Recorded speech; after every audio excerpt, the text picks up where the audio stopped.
You know, a soldier of Christ can always go to bed at night with a peaceful conscience. But those who follow the world will always have a turmoil. Why is that?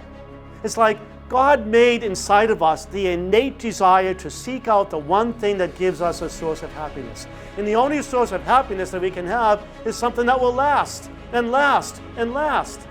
And the things of this world, they do not last. Televisions have a 6-year warranty, and then they fizzle out. That's it.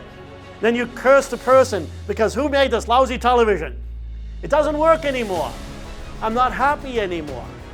The idea then of the material things of this world, it just is not sufficient for giving us that happiness that must be everlasting. Something inside of us that helps us to desire the only one thing that can give us everlasting happiness, God Himself.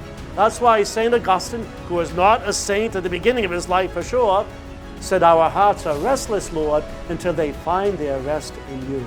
So when we consider that, we have boundaries.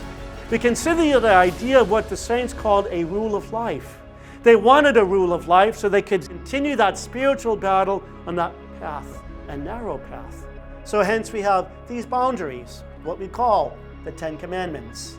They come under criticism in the world in which we live, sad to say. But that is our rule of life that directs us and keeps us strong.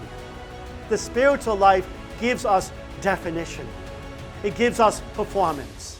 It encourages us to do what is necessary for the good of our soul.